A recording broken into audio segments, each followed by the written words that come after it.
Assalamualaikum warahmatullahi wabarakatuh. Kali ini saya akan menjelaskan materi tentang turunan. Apa sih itu turunan? Turunan itu merupakan suatu fungsi f pada bilangan x dinotasikan dengan f aksen x. Nah, dapat kita tuliskan seperti persamaannya pada gambar ini. Nah, dikatakan f terdiferensial di x jika limitnya ada. Nah, apabila dia tidak mempunyai limit, maka tidak dikatakan terdiferensial.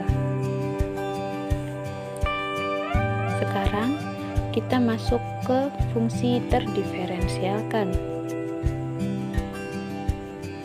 Adapun definisi dari fungsi terdiferensialkan itu, di mana kita ambil contoh fungsi f terdiferensialkan di A jika f aksen A itu ada. Nah, fungsi tersebut terdiferensialkan di selang buka AB atau A tak hingga, atau mungkin tak hingga dengan tak hingga jika fungsi tersebut terdiferensialkan di semua titik selang tersebut. Selanjutnya kita masuk ke contoh soal.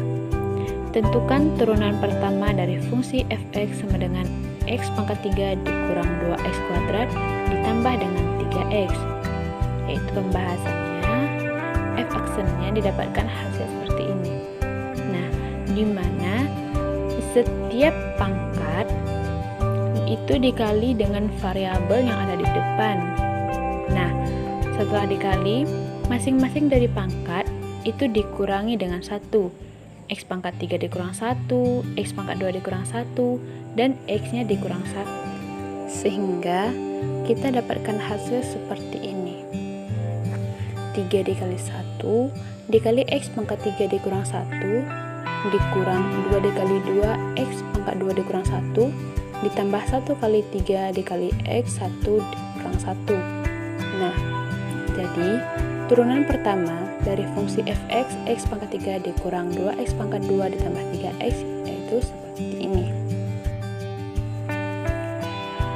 Selanjutnya kita masuk ke notasi lainnya. Jika kita gunakan notasi y sama dengan fx untuk menunjukkan bahwa x itu sebagai variabel bebas dan y sebagai variabel terikat, maka beberapa notasi alternatif turunan bisa kita gunakan. Apabila untuk mencari x itu sebagai variabel bebas dan y-nya sebagai variabel terikat. Nah, kita bisa menggunakan f aksen x sama dengan y aksen, dy per dx, df per dx, d per dx fx, atau mungkin df x, atau alternatif terakhir dx fx. Sekarang kita masuk ke turunan fungsi-fungsi trigonometri. Ini untuk semua x domain fungsi. Adapun turunan dari sini itu sama dengan cos, turunan tan x itu sama dengan secant kuadrat x, turunan dari secant x sama dengan secant x dikali tan x, turunan cos x sama dengan min sin x, turunan kotangan x sama dengan min cosecant kuadrat x, dan turunan cosecant sama dengan min cosecant x dikali kotangan x. Selanjutnya, kita masuk ke aturan rantai, di mana aturan rantai ini adalah jika fu terdiferensial di titik u sama dengan gx, dan gx ini terdiferensial di x, maka fungsi kompositnya f komposisi gx sama dengan f dalam kurung gx terdiferensial di x. Nah, kita dapat menuliskan persamaannya seperti ini. F komposisi G aksen X sama dengan F aksen dalam kurung GX dikali G aksen X. Nah, di mana dalam notasi Lenzlich jika Y sama dengan FU, maka berlaku rumus dy per dx sama dengan dy per du dikali du per dx, dengan syarat dy per du itu ditentukan di u sama dengan gx. Selanjutnya masuk ke turunan fungsi konstan. Dalam teorema dijelaskan jika fx sama dengan K itu adalah konstanta, maka untuk sembarang X berlaku turunannya f aksen X sama dengan 0, atau bisa ditulis dengan dx K sama dengan 0. Pembuktiannya, f aksen X sama dengan limit H menuju 0, soalnya seperti ini.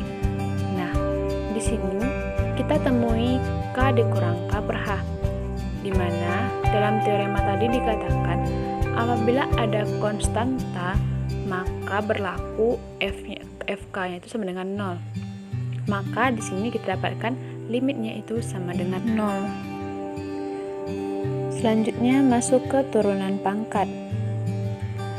Di teorema ini, jika n adalah bilangan bulat positif, maka berlaku d per dx, x-nya pangkat n, di sini pangkatnya adalah positif, maka menghasilkan nx pangkat n dikurang 1.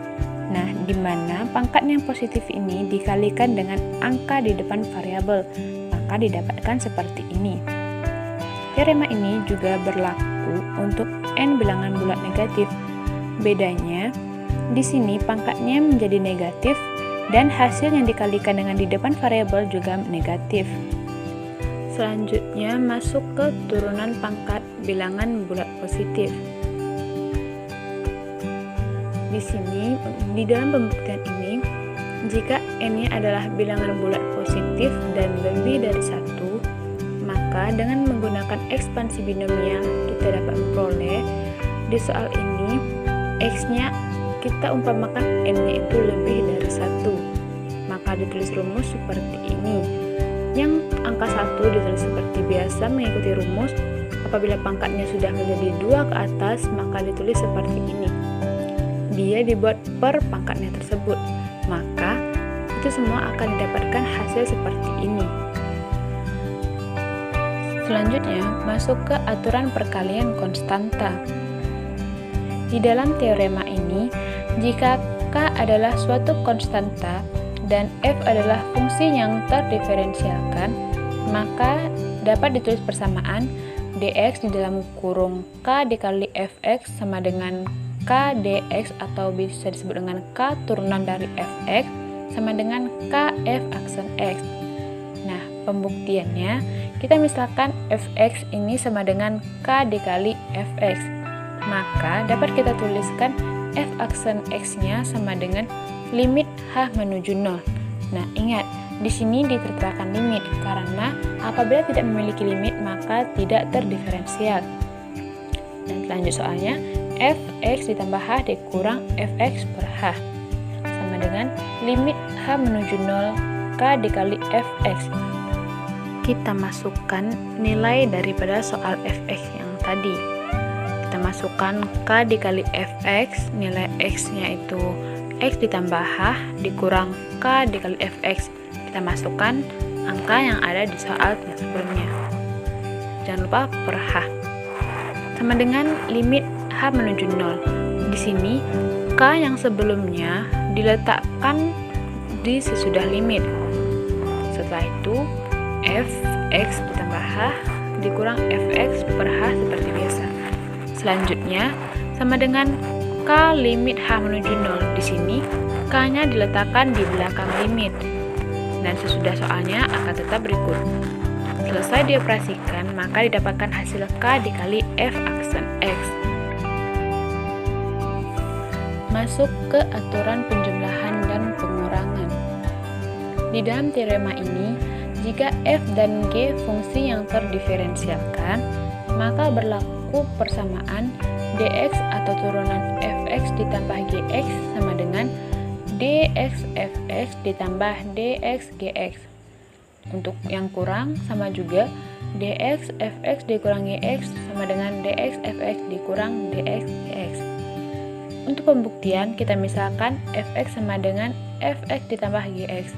Maka di sini kita masukkan rumus seperti yang tadi di depan. Selanjutnya kita jabarkan seperti ini, di mana didapatkan f x tambah h, g x ditambah h, dan dikurang fx ditambah gx per h.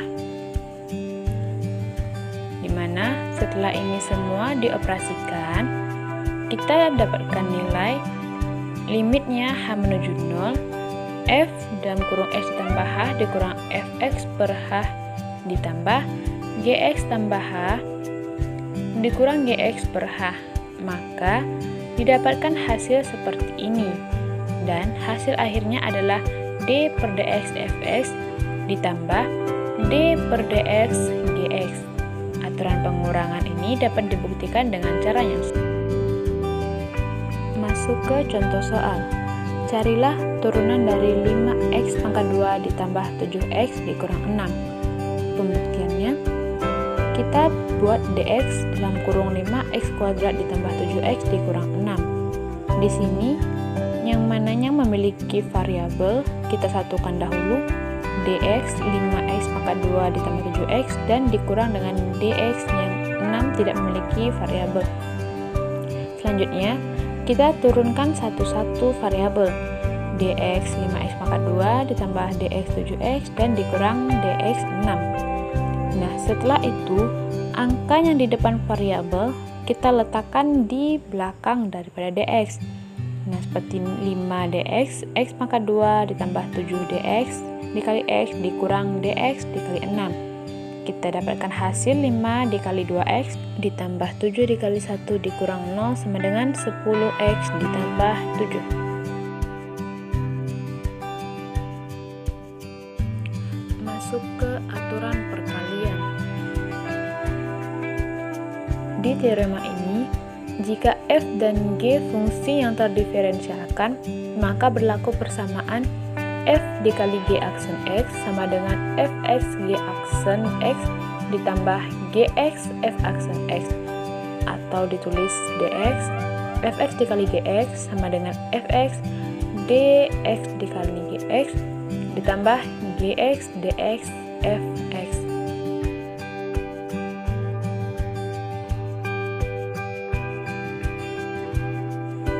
Selanjutnya masuk ke contoh soal. Carilah turunan dari y sama dengan 2x kuadrat ditambah x dikali 4x ditambah 1. Di sini kita tidak menggunakan rumus yang depan, tetapi kita menggunakan rumus u aksen v ditambah u v aksen. Nah, di mana rumus u aksen v ditambah u v aksen ini dapat memudahkan kita untuk mengerjakan soal. Seperti ini. Setelah kita dapatkan turunan U dan turunan V, maka kita masukkan ke Y aksen 4x ditambah 1, turunan dari U aksen, turunan dari V aksen kita masukkan, maka dapatkan hasil 24x pangkat 2 ditambah 12x ditambah 1. Masuk ke aturan pembagian. Di sini, sama seperti yang sebelumnya, kita juga akan menggunakan rumus U aksen dikurang u v aksen per v kuadrat, di mana rumus ini agar memudahkan kita untuk menyelesaikan soal dan mudah untuk diingat. Nah, di sini kita akan memakai rumus yang ini. Selanjutnya kita akan masuk ke contoh soal.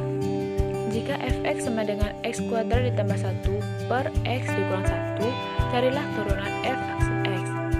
Di sini kita memakai rumus yang tadi. U-nya kita turunkan didapat peroleh 2x dan V aksennya kita turunkan diperoleh 1. Maka F aksen X-nya kita pakai rumus ini, U aksen V dikurang U V aksen per V kuadrat. Maka kita masukkan nilainya menjadi 2x kuadrat dikali X dikurang 1, di mana ini adalah nilai U aksen dikali V dan dikurang U V aksen per V kuadrat diperoleh hasil seperti ini. Setelah diturunkan, selanjutnya kita membuat 2x kuadrat dikurang 2x dikurang x kuadrat dikurang 1 per x dikurang 1 kuadrat, dan diperoleh hasil x kuadrat dikurang 2x dikurang 1 per x dikurang 1 kuadrat. Sekian presentasi dari saya. Lebih dan kurang saya mohon maaf. Saya masih dalam proses belajar. Saya akhiri, wabillahi taufiq wal hidayah. Wassalamualaikum warahmatullahi wabarakatuh.